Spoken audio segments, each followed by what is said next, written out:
Hi loves, it's me Vines Vlogs, and for today's video, ayan, mag-explain na naman tayo about kay Popo. Pero bago yan, ayan, ito nga pala yung mga payout ko kay Popo. So ngayon, as of now, recording is, July 3. Ayan, makikita nyo, July 3.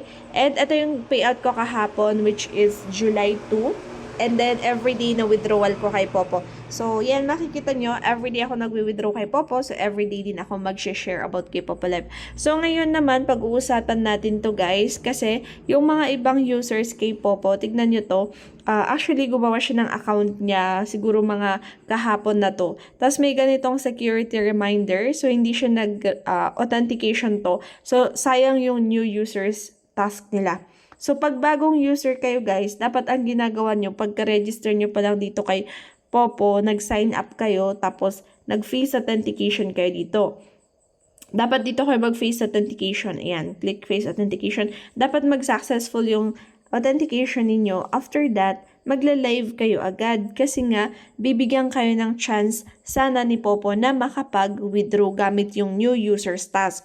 Okay? So, di pa kayo pahihirapan sa 1 week na pag-try nyo kay Popo Live. Pero yung iba, hindi nga sila nagla-live agad. So, click natin tong level up rules para mabasa natin yung new users task ni Popo. Ayan siya. So, new host, 7 days. Ayan, 7 days of registration can enjoy protection policy. Ibig sabihin, pag new member ka dito sa Popo, meron kang 10,000 points per hour. Ang equivalent ng 10,000 points is $1. So, dito, 10,000 points per hour, 2 hours per day yung live mo, solo live mo, at hanggang 7 days siya. So, bale, 10,000 times 2 is 20,000 sana na points yung makukuha mo sa new users task. So, $2 ang equivalent nun. So, 2 times 7 days sana, $14. So, ang minimum withdrawal kay Popo is $10. So, once naka-reach kayo ng 100,000 points kay Popo, pwede nyo siyang i-withdraw anytime, anywhere, self-withdrawal to gamit yung mga GCash, EPP, Maya, Binance, bank account nyo, USDT ninyo. Okay? So, dapat hindi sinasayang to guys. Huwag nyo sayangin yung new users task ninyo kasi nga, may chance sana kayo makapag-withdraw.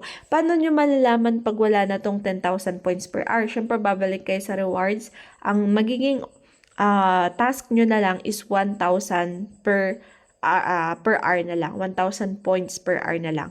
So, wait lang. Ayan siya guys. Yan, 1,000 per hour na lang. So, 1 hour solo live, tsaka 1 hour na party live task na lang kayo pag naging ordinary member kayo, okay?